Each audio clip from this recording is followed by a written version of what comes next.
Today on the Arkham Chronicle, we're doing what every gamer fears most. We're going outside! In this episode, we are going to have a look at the final instalment of the Dunwich Legacy campaign, Lost in Space! Or Lost in Time and Space if you want the full title.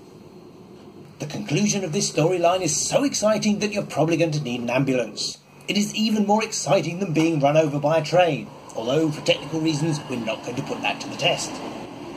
In fact, the only thing we could think of adding to make it more exciting is incorporating the double whammy of swans and sunburn. So what could the game designers do to make sure this goes out with a bang?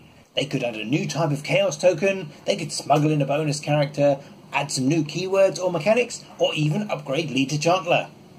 But to be honest, it's a little late in the day for that sort of thing, and stuff like that is best saved for the new deluxe box that kicks off the next campaign, Path to Carcosia. Let's open it up and find out if there are any surprises. Under the flap you have a chunky setup sheet, so it looks like this may be a double-sized one. Don't forget, according to the campaign log, you have another epilogue to deal with. And voila, we do indeed have a mighty sheet. On the first page, we have probably the shortest and least convoluted setup instructions of all time, which is great, as you're probably going to want to sit down and start getting your butt kicked ASAP. And thankfully, the standalone instructions are on the same page this time. On the reverse is the epilogue, so make sure you avoid this. And there's an entire page devoted to resolutions, so you get plenty of story to finish things off and lots of incentive to keep replaying and trying for a better outcome. Unusually, and something we think is pretty neat, is the half page of designer's notes, kind of like an afterword. Whether you're interested in game design or feel a real emotional investment in this 6-month-long storyline, it's nice to have something like this at the end. And of course, it's great to see so many people who worked so hard appear in the credits. Onto the cards. As usual, you get a shrink-wrap pack of 60 cards with the player cards on the front and the locations on the rear with the reveal sign facing outwards, so make sure you grab a handy rock to avoid those spoilers.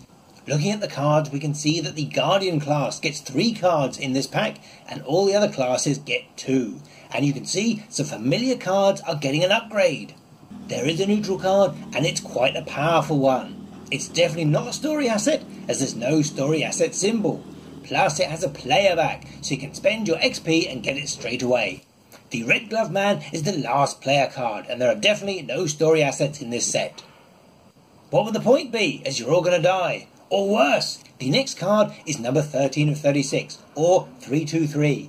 And for the sake of your sanity and major spoilers, we urge you not to look at this card or any of the amazing encounter cards. Mechanics-wise, there isn't anything new introduced, but always remember, read the cards carefully. Chances are your answer is right under your nose. There are some locations in the encounter deck, but you've seen this mechanic before, and there's a summary on the rule sheet to stop you panicking.